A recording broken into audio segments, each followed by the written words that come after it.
당신 대체 우리 아버지한테 왜 이런 짓을? 뭔 소리예요? 내가 뭘 했다는 거죠? 이제 모든 게 들통났어. CCTV에 다 찍혔다고. 당신이 날 감시했어요? 아버지 약을 바꿔치기 하고 음식에 이상한 걸 넣고 이런 짓을 어떻게 해? 증거 있어요? 설마 경찰이면서 증거도 없이 이러는 건 아니겠죠? 아니, 당신 정체가 뭐야? 안녕하세요. 오늘은 정의로운 경찰관이었던 한 남자의 가슴 아픈 이야기를 들려드릴게요. 13년간 바쁜 경찰 생활에도 불구하고 가정에 충실했던 남편. 시부모님께 지극정성을 다하는 것 같았던 며느리. 누가 봐도 부러운 이 부부의 이면에 이런 충격적인 진실이 숨어 있을 줄은 아무도 몰랐어요. 오늘 이야기의 주인공은 강력계 형사인 박준호 씨예요. 밤낮으로 사건 수사에 매진하면서도 가족을 위해 최선을 다하던 그의 가정에 어느 날 예기치 못한 일이 벌어지게 되는데요. 이 이야기가 여러분께 도움이 되길 바라면서 구독과 좋아요 잊지 마시고요. 알림 설정까지 해두시면 앞으로도 이런 놓치기 아까운 이야기들을 계속 들려드릴게요. 그럼 지금부터 준호 씨의 충격적인 이야기 함께 들어보시죠. 안녕하세요. 저는 형사과 강력팀의 박준호 경위입니다. 올해로 경찰 생활이 10년째예요. 이제는 베테랑이라고 불러도 될 것 같은데 아직도 새로운 사건을 마주할 때마다 가슴이 조여와요. 제가 경찰의 길을 선택한 건 아버지의 영향이 컸어요. 30년간 파출소 소장으로 근무하시다 퇴직하신 아버지는 제가 기억하는 한늘 제복을 입고 계셨거든요. 어린 시절 아버지가 위험한 현장에 출동하실 때면 늘 가슴을 졸였지만 동시에 자부심도 컸어요. 그래서였을까요? 경찰대학 입학은 제 인생 최고의 순간이었어요. 강력팀에 배치된 건 순전히 우연이었어요. 처음엔 보안과를 희망했는데 신임 발령 때 인원이 부족하다며 강력팀으로 발령이 났죠. 살인, 강도, 성폭력. 인간의 가장 어두운 면을 마주하는 일이 쉽지는 않았어요. 하지만 피해자들의 눈물을 닦아주고 정의를 세우는 일에 점점 자부심과 매력을 느끼게 되었죠. 제가 특유의 세심함과 관찰력으로 주목받기 시작한 건 그 후였어요. 현장에서 다른 사람들이 놓치는 작은 단서들을 발견하는 재주가 있다고들 하더라고요. 실제로 작년에는 연수의 강도 사건을 해결의 청장 표창도 받았어요. 단순 강도로 보이는 사건에서 범인의 행동 패턴을 분석해 연결고리를 찾아낸 게 결정적이었죠. 업무에 있어서는 완벽주의자라는 평가를 받아요. 사건 기록은 항상 꼼꼼하게 작성하고 증거 수집과 보관도 철저하게 하죠. 실수 하나가 범인을 놓치는 결과로 이어질 수 있다는 걸 잘 알기 때문이에요. 팀원들은 제가 너무 신중하다며 놀리기도 하지만요. 그래도 가끔은 이 일이 버겁게 느껴질 때가 있어요. 밤낮 없는 출동에 주말도 없는 생활이다 보니까요. 특히 피해자가 어린아이일 때는 며칠씩 잠을 이루지 못할 때도 있어요. 그럴 때마다 아내 서연이가 있어 다행이라고 생각해요. 의료계 종사자라 제 일을 잘 이해해 주는 데다 까다로운 성격도 다 받아주거든요. 요즘은 아버지 간병까지 도맡아 해주는 걸 보면 이런 아내를 만난 게 복이라고 생각해요. 하필 제가 큰 사건을 맡고 있을 때 아버지가 쓰러지셨는데 서연이가 아니었다면 정말 어쩔 뻔했나 싶어요. 아내 서연이를 처음 만난 건 5년 전 봄이었어요. 제가 강력계로 발령받은 지 얼마 안 됐을 때였죠. 그날따라 사건 조사를 일찍 마치고 퇴근하던 길이었는데 경찰서 앞 버스 정류장에서 한 여자분이 가방을 날치기 당하는 걸 봤어요. 당연히 쫓아가서 범인을 잡았죠. 그런데 그 여자분이 서연이었어요. 진술을 받으려고 경찰서로 모시고 왔는데 경찰서에 들어서자마자 갑자기 휘청거리더니 쓰러지시는 거예요. 바로 구급차를 불러서 병원에 모시고 갔죠. 알고 보니 서연이가 간호사 일을 하면서 3일 연속 야간 근무를 했다더라고요. 과로로 쓰러진 거였죠. 그때 서연이의 모습이 참 안쓰럽고 측은해 보였어요. 제가 간호사라는 직업에 대한 존경심도 있었고, 이상한 건 그날 이후로 자꾸 서연이가 생각난다는 거예요. 마침 며칠 뒤에 경찰서에 보험 관련 민원이 들어왔는데 담당자가 서연이더라고요. 모험 설계사로 일하면서 간호사 자격증을 가지고 있다고 했죠. 지금 생각해보면 그때부터 모든 게 계획된 우연이었나 봐요. 서연이는 제가 강력계 형사라는 걸 알고는 굉장히 관심을 보였어요. 사건 이야기를 들려달라고 하면서 지금 생각해보면 그때 제 심리를 잘 파악했던 것 같아요. 강력계 형사들이 얼마나 힘든 일을 하는지 이해한다면서 때로는 제 하소연도 다 들어주고. 한 달쯤 지났을까요? 서연이가 갑자기 퇴근길에 찾아왔어요. 손에는 도시락을 들고 형사님들은 제대로 끼니도 못 챙기실 것 같아서요 하면서 들고 온 거였죠. 도시락을 받아들고 있는데 왠지 모를 따뜻함이 느껴졌어요. 그렇게 시작된 우리의 만남이 자연스럽게 데이트로 이어졌어요. 서연이는 정말 완벽한 여자친구였어요. 제가 밤늦게까지 사건 조사하고 있으면 따뜻한 커피도 가져다 주고 힘들어할 때면 항상 제 이야기를 들어줬죠. 특히 부모님께 정말 잘했어요. 주말마다 부모님 댁에 가서 집안일도 도와드리고 아버지 혈압약도 꼼꼼히 챙겨드리고 어머니는 서연이를 친딸처럼 여기실 정도였죠. 지금 생각해보면 그때부터 이미 우리 가족의 약점을 파악하고 있었던 걸까요? 청첩장을 돌리기 전 서연이가 갑자기 울면서 고백을 하더라고요. 어릴 때 부모님을 일찍 여의고 고아원에서 자랐다고. 그래서 가족이란 게 얼마나 소중한지 잘 안다면서. 나중에 알고 보니 그것도 다 거짓말이었지만 그때는 서연이를 더 깊이 사랑하게 된 계기가 됐어요. 오늘도 사건 현장으로 향하는 출근길이에요. 차 안에서 아내가 싸준 주먹밥을 먹으며 생각했죠. 이제 곧 결혼 5주년인데 뭔가 특별한 걸 준비해야겠다고요. 그날은 제가 강남 일대에서 발생한 연쇄 강도 사건을 맡고 있을 때였어요. 밤샘 조사를 하고 있었는데 새벽 5시쯤 아내에게서 전화가 왔어요. 여보, 큰일 났어요. 아버님이 쓰러지셨어요. 순간 머리가 하얘졌어요. 아내의 떨리는 목소리를 듣자마자 가슴이 덜컥 내려앉았죠. 아내의 말로는 아버지께서 화장실에 가시려다 갑자기 쓰러지셨다고 해요. 다행히 그때 아내가 물 마시러 일어났다가 소리를 듣고 발견했다고 하더라고요. 119 구급대가 도착했을 때는 이미 의식이 없는 상태였어요. 뇌출혈이었죠.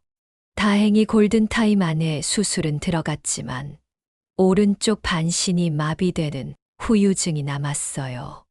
의사 선생님 말씀으로는 장기 재활이 필요하다고 하셨어요.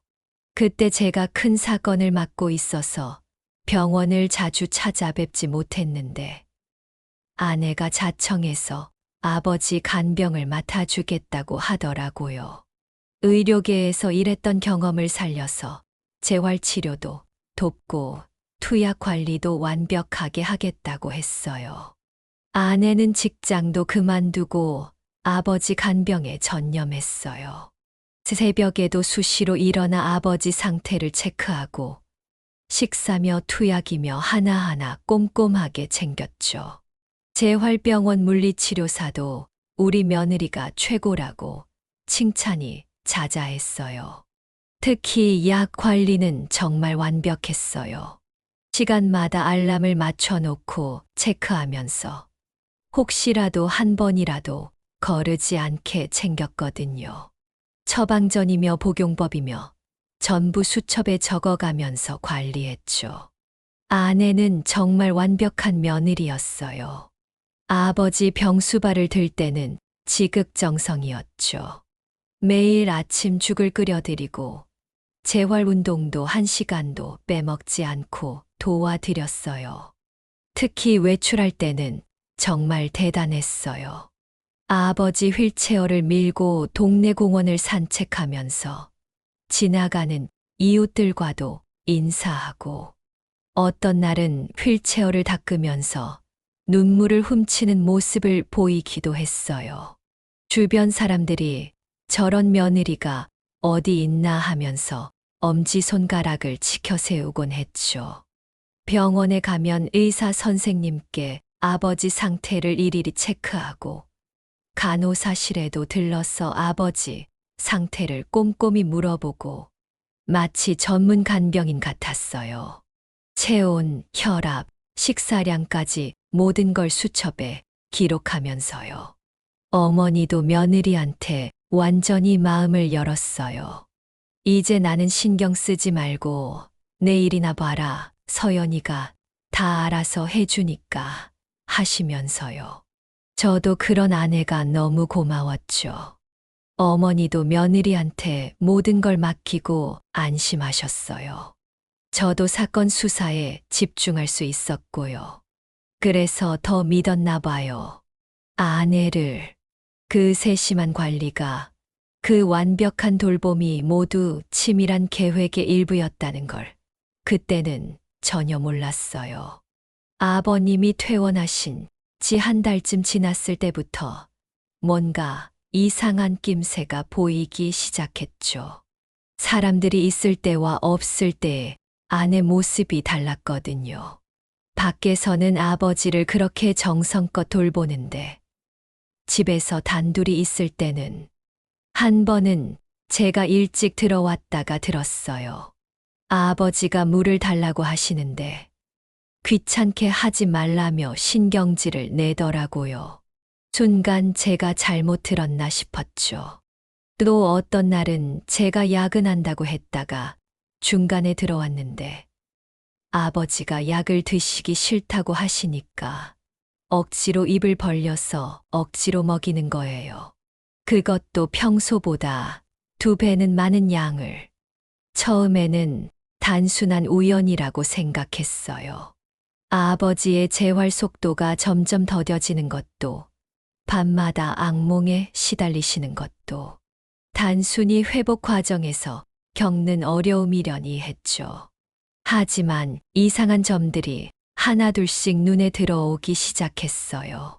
10년 동안 강력계에서 일하다 보니 작은 단서도 그냥 지나치지 못하는 버릇이 생겼거든요. 처음 눈에 띈 건 아버지의 표정이었어요. 아내가 약을 가져올 때마다 왠지 모르게 불안해 보이셨어요. 처음에는 약을 드시기 싫으신가 보다 했죠. 하지만 어느 날 아버지께서 제 손을 덜덜 떨며 잡으시는 거예요. 주승호야, 이 약을 먹으면 머리가 너무 어지럽고 가슴이 답답해. 그때 마침 아내가 들어와서 아버지의 말씀은 거기서 끊기고 말았어요. 아내는 평소처럼 다정한 미소를 지으며 아버님, 약 드실 시간이에요. 하더라고요. 그날 이후로 아버지의 상태가 더 안 좋아지는 것 같았어요. 다리 힘이 점점 빠지시고 손도 더 많이 떨리시고 담당 의사 선생님께 물어보니 재활이 잘 되고 있다는데 왜 상태는 점점 나빠지는 걸까요? 수상한 점은 또 있었어요. 아내의 전화 통화였죠. 예전에는 병원 동료들과 통화할 때도 밝고 명랑했는데 요즘은 항상 밖에 나가서 전화를 해요. 작은 목소리로 은밀하게 이야기하는 것 같았어요. 어느 날은 우연히 아내의 통화 내용을 들었는데 네. 보험금 청구는 진행됐고요. 상태가 더 나빠지면 그 뒤로는 제가 들어가는 소리에 황급히 전화를 끊더라고요. 그날은 제가 당직이었어요. 밤 11시쯤이었나. 문득 아버지가 걱정되어서 집에 들렀죠. 아내는 제가 새벽까지 당직이라고 알고 있었어요. 현관문을 열려는데 안에서 희미하게 아버지의 신음 소리가 들리는 거예요. 아, 제발 그만. 심장이 덜컥 내려앉았어요. 조용히 문을 열고 들어가니 아내가 아버지 방에서 나오더라고요. 저를 보자마자 깜짝 놀라면서 어머, 여보 웬일이에요? 하면서 다정하게 웃었죠. 마치 아까 그 신음 소리가 없었던 것처럼. 아버지는 잘 주무시고 계셔. 네. 방금 약 드시고 주무셨어요. 근데 여보 당직이라며? 아내의 표정은 평소처럼 자연스러웠어요. 하지만 그 순간 제가 본 것들이 스쳐 지나갔죠. 아버지의 점점 나빠지는 상태, 이상한 전화 통화들, 숨겨진 보험 서류들, 그리고 방금 들은 그 신음 소리. 그날 밤 경찰서로 돌아와서 제 책상 앞에 앉아 있는데 갑자기 눈물이 나더라고요. 며칠 전에 해결했던 존속 폭행 사건 파일이 눈에 들어왔거든요. 가족을 해치는 사람들. 그동안 그런 사건을 해결하면서 분노했었는데 이제 제 가족이 그런 상황에 처했다고 생각하니 밤새 고민했어요. 제가 너무 예민한 건가? 아내를 너무 의심하는 건가?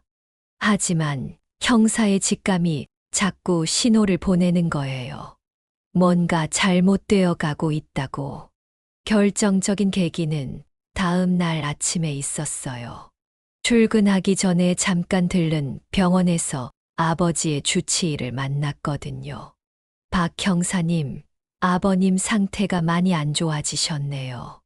원래는 이 정도면 거동이 훨씬 나아져야 하는데 이상하게 근력이 자꾸 떨어지시고 특히 투약 후에 의식이 약해지시는 것 같아서 그 순간 결심했어요. 더 이상 눈 감고 있을 수는 없다고. 강력계 형사로서의 모든 경험과 능력을 동원해서라도 진실을 밝혀내야겠다고요.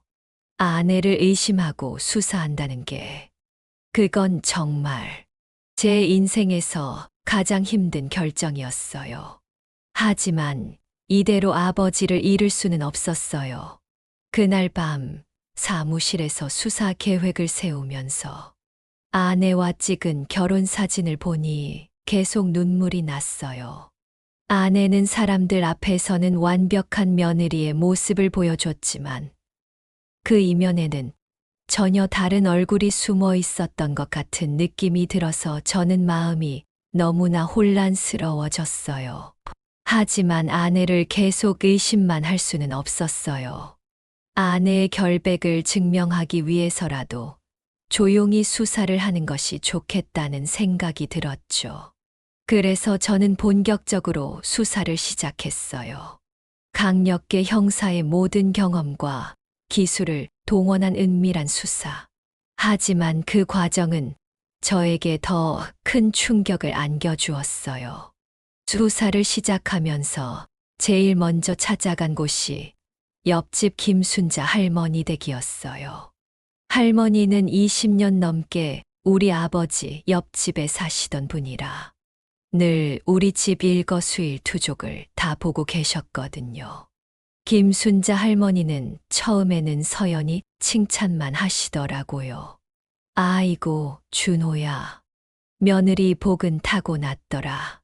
아침마다 시아버지 모시고 공원 산책도 가고 휠체어도 매일 닦아주고 요즘 세상에 어디 저런 며느리가 있다고. 그런데 할머니가 말씀하시다가 갑자기 표정이 어두워지시는 거예요. 근데 말이야. 한 번은 이상한 일을 봤어. 서연이가 시아버지 모시고 산책 나간다고 나가셨는데 1시간쯤 지나서 마트에 장 보러 갔다가 우연히 봤거든. 휠체어는 공원 한켠에 세워두고 서연이는 벤치에 앉아서 전화만 한참 하고 있더라고. 시아버지는 한겨울에 추운데 휠체어에 덜덜 떨고 계시는데 1층에 사시는 아주머니도 비슷한 이야기를 하셨어요. 서연 씨가 시아버님 수발들 때는 정말 천사 같았어요. 약 먹일 시간만 되면 알람 맞춰놓고 식사도 뜨거우면 시켜가면서. 근데 이상한 게 밤에 가끔 둘이 마주치면 전혀 다른 사람 같았어요. 얼굴에 웃음기도 없고 눈빛이 차가워서 소름이 돋을 정도였죠. 특히 충격적이었던 건 302호 박명자 씨의 증언이었어요. 어느 날 밤이었어요. 제가 불면증이 있어서 베란다에서 담배를 피우고 있었거든요. 그런데 서연 씨가 밤중에 시아버님 약을 버리는 걸 봤어요. 분명 병원에서 받아온 약인데 봉지째 버리더라고요. 그때는 혹시 약이 잘못된 걸까 하고 넘어갔는데 지금 생각하면 그때부터 뭔가 이상했던 거네요. 양옥순 할머니는 더 구체적인 이야기를 해주셨어요. 서연이가 봉사활동 간다고 할 때마다 이상했어요. 옷차림이 봉사하러 가는 게 아니라 마치 누굴 만나러 가는 것 같았거든. 한 번은 뒤따라가 봤어. 그랬더니 큰 병원 앞에서 수상한 사람들이랑 만나더라고. 다들 서류 가방 들고 와서 뭔가를 주고받고. 그때는 내가 너무 예민한가 했지. 아파트 경비원 최기철 씨의 증언도 있었죠. 밤중에 쓰레기장에서 서연 씨를 자주 봤어요. 약봉지나 병원 서류 같은 걸 버리곤 했죠. 한 번은 제가 밤이 너무 늦었는데 도와드릴까요?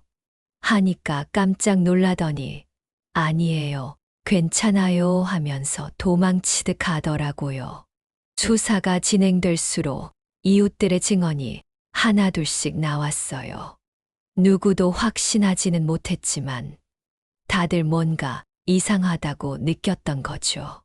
사람들 앞에서는 완벽한 며느리 연기를 했지만 누군가의 눈에는 그 이면이 보였던 거예요. 이웃들의 증언을 들으면서 제 마음이 무너져 내리는 것 같았어요. 하지만 동시에 형사로서의 본능이 살아나더군요. 이제는 감정을 뒤로하고 철저하게 수사해야 했으니까요. 특히 박명자 씨가 말씀하신 약을 버리는 장면이 결정적이었어요. CCTV 설치 전에도 이미 이런 정황이 있었다는 거잖아요. 그래서 경비실에 오래된 CCTV 영상을 전부 확보했죠. 쓰레기장 영상을 며칠 밤을 새워 돌려봤어요. 보통 새벽 2시에서 3시 사이. 서연이가 약봉지를 버리는 장면이 여러 번 나왔어요. 그것도 항상 달이 바뀔 때쯤이었죠. 아마 병원에서 새로 처방받은 약을 버리고 다른 약으로 바꿔치기 한 것 같았어요. 그리고 저는 아내의 서랍 속에서도 단서를 찾았어요. 통장 하나를 발견했는데 그 안에는 제가 모르는 거액의 돈이 있었어요. 그리고 그 통장에는 여러 보험사에서 온 보험금이 입금된 내역이 있었죠. 수사를 시작하면서 보험사 지인에게 부탁해서 아내의 과거를 조사했어요. 그랬더니 정말 소름 끼치는 사실들이 나왔습니다. 아내의 본명은 김미영이었어요. 윤서연이라는 이름은 가명이었죠. 원래는 대구에서 보험 설계사로 일했다고 해요. 거기서 처음 범행을 저질렀더라고요. 치매에 걸린 할머니를 돌본다며 접근해서 보험금을 타냈다는 거예요. 그 다음은 부산이었어요. 거기서는 간호조무사로 위장해 요양병원에 취직했대요. 말기 암 환자의 보험금을 노리고 그러다 들통나서 해고됐다고 합니다. 서울에 올라와서는 이름을 바꾸고 새 삶을 시작하는 것처럼 보였어요. 하지만 그건 더 큰 범행을 위한 준비였던 거죠. 의료계 경력을 위조하고 자격증도 가짜로 만들었어요. 충격적이었던 건 제가 아내를 만나기 전에도 비슷한 일을 저질렀다는 거예요. 전국 각지에서 최소 5건 이상의 보험 사기가 있었더라고요. 수법도 비슷했어요. 환자 가족에게 접근해서 신뢰를 얻은 뒤 재활이나 간병을 핑계로 약물을 조작하는, 한 번은 제주도에서 뇌경색으로 쓰러진 할아버지를 돌본다며 보험금을 타내려다 미수에 그친 적도 있었어요. 그때는 이웃의 신고로 덜미가 잡혔는데 증거가 부족해서 풀려났다고 하더라고요. 경찰서 동료가 찾아준 피해자, 가족들의 증언이 있었어요. 한 피해자의 딸은 이렇게 말하더라고요. 처음에는 천사 같았어요. 너무 잘 해주니까 의심조차 안 했죠. 나중에야 알았어요. 그 친절이 독약이었다는 걸. 저는 결정적인 증거를 잡기 위해 아버지 방에 CCTV를 설치했어요. 그날은 제가 휴가를 냈어요. 아내에게는 중요한 사건이 있어서 며칠 집을 비워야 한다고 거짓말을 했죠. 사실은 아내를 조사하기 위해서였어요.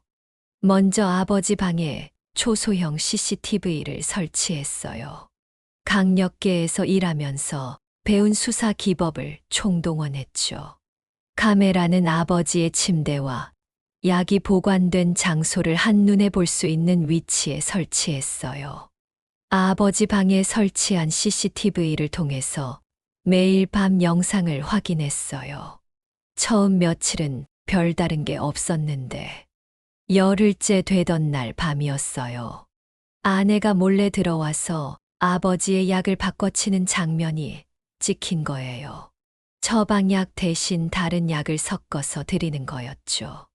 때로는 약을 과다 투여하기도 했고요. 한 번은 아버지가 약을 거부하시자 아내가 억지로 입을 벌려서 억지로 먹이는 장면도 있었어요. 그걸 보는데 제 손이 떨려서 그 영상을 끝까지 보지도 못했어요. CCTV를 보면서 저도 제 눈을 의심했어요. 그렇게 다정하고 자상하던 아내가 어떻게 저럴 수가 있을까 하면서요. 하지만 밤마다 아버지 방에서 들려오는 훌쩍이는 소리를 들을 때마다 제 마음도 함께 무너져 내렸어요. 가장 충격적인 건 보험 관련 서류였어요. 제 도장을 몰래 써서 아버지 명의로 총 5개의 보험에 가입했더라고요. 모두 고액의 보험금이 걸려있는, 그것도 전부 사망보험금이 걸려있더라고요.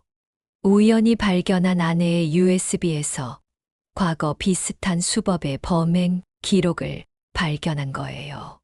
보험금을 노리고 환자의 상태를 악화시키는, 그것도 한두 번이 아닌 여러 건의 기록이. 그리고 제가 가장 먼저 한 일은 아버지가 드시는 약을 수거하는 거였어요. 아내 몰래 약통 하나를 챙겨서 국과수의 분석을 의뢰했죠. 물론 공식적인 의뢰는 아니었어요. 약통에 특수 형광물질을 발라둔 것도 효과가 있었어요. 아내가 버린 약통을 쓰레기통에서 발견했거든요. 국과수 분석 결과 처방약이 아닌 전혀 다른 약들이었어요.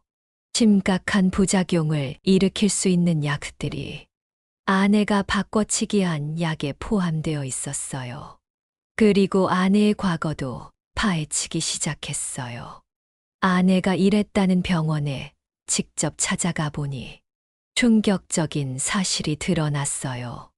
그 병원에는 윤서연이라는 이름의 직원이 아예 없었던 거예요. 더 찾아보니 아내의 이력서도 전부 위조였어요. 간호조무사 자격증, 경력증명서, 모든 게 가짜였죠. 그럼 도대체 그동안 아내는 어디서 무얼 하고 있었던 걸까요? CCTV를 설치하고 나서야 아니 김미영의 또 다른 모습을 봤어요. 밤마다 몰래 보험사에 전화해서 아버지의 상태를 과장해서 보고하고 심지어 의사소견서도 위조하려고 시도했더라고요. 그리고 가장 충격적인 사실을 알게 됐어요. 아내가 저를 선택한 것도 모두 계획된 거였어요. 경찰관 가족이면 의심을 덜 받을 거라 생각했대요. 이렇게까지 생각하기는 싫지만 어쩌면 아버지가 뇌출혈로 쓰러지신 것도 그건 설마 아니길 빌어요. 아내는 3년 전까지 보험 설계사였더라고요. 그것도 3군데 보험회사에서 해고된 이력이 있었어요. 모두 수상한 보험금 청구건으로 문제가 됐다는 사실을 알게 됐어요. 제가 알던 임상병리사라는 경력은 모두 거짓말이었던 거죠. 모든 증거를 확보하고 나서 마지막으로 한 번만 더 기회를 주고 싶었어요.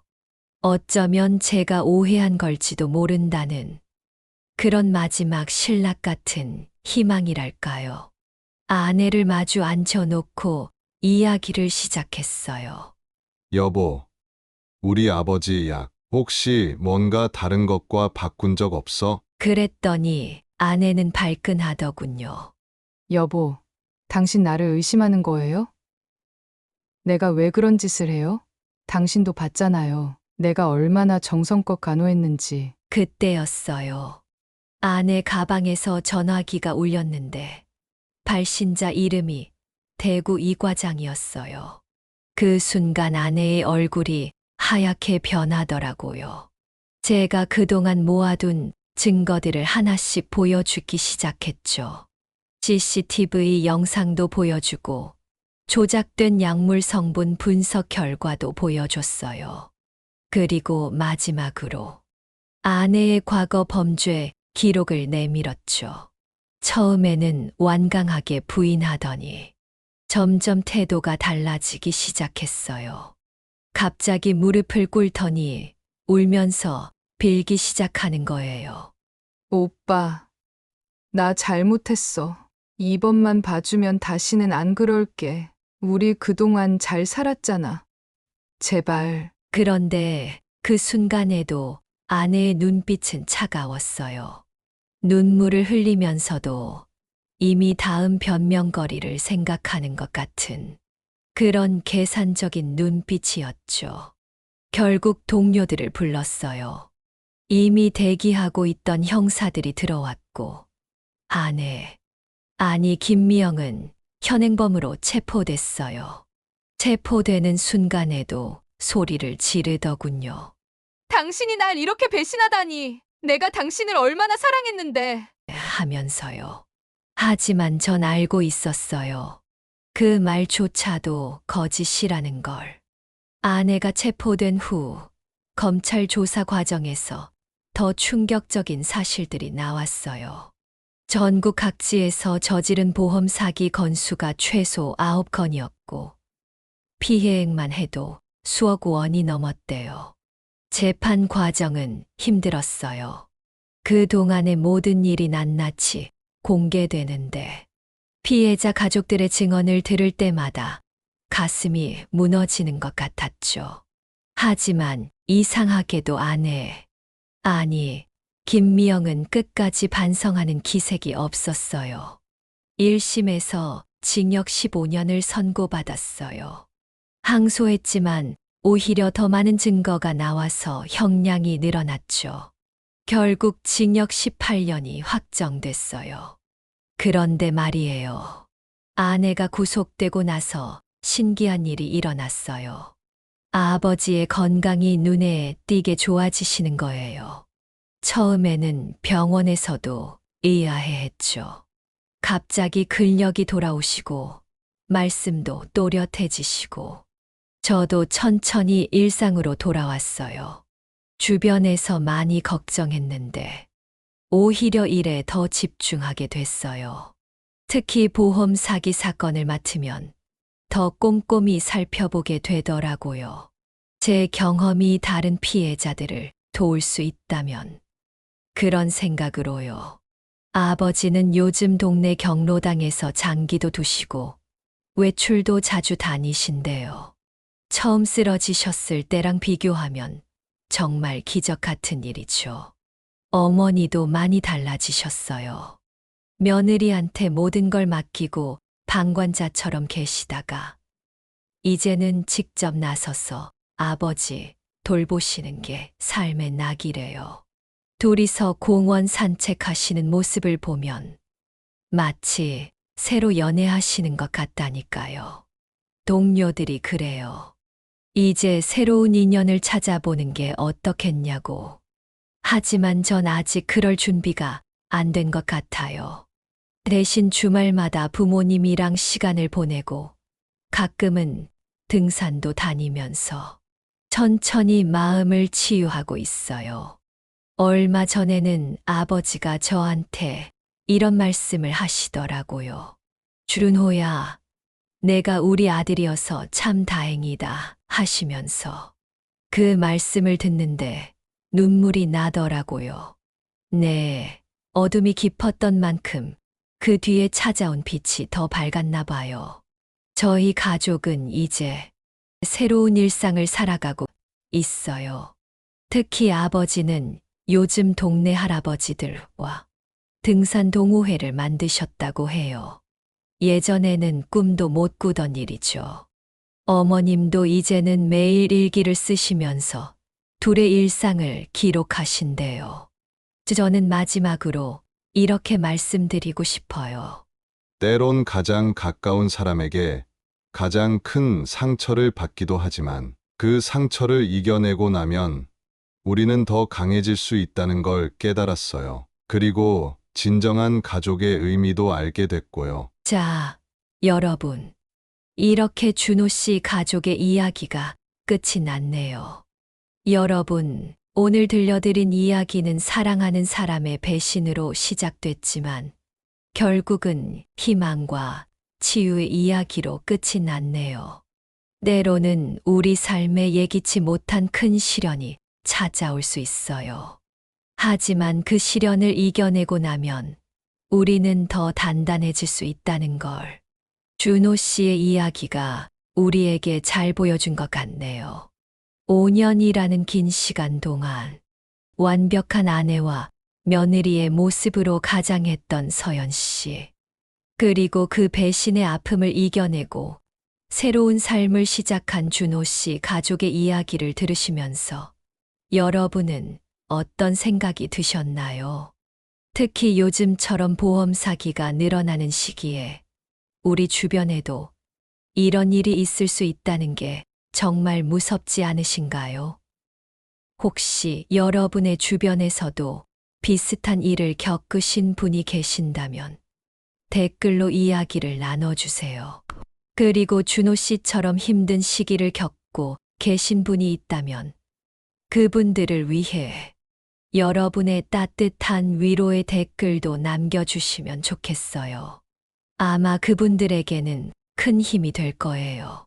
오늘 이야기에 교훈이 있다면 사랑하는 사람의 배신으로 인한 상처는 크지만 그 상처를 이겨내고 더 행복한 삶을 살 수 있다는 거겠죠. 준호 씨 가족처럼요. 여러분의 가정에도 이런 슬픈 일이 절대 일어나지 않기를 바라며 앞으로도 이런 감동적인 실화를 계속 전해드리고 싶은데요. 구독과 좋아요, 알림 설정까지 꼭 해주시면 감사하겠습니다. 다음 이야기도 기대해 주세요. 여러분, 오늘도 행복한 하루 보내세요. 고맙습니다.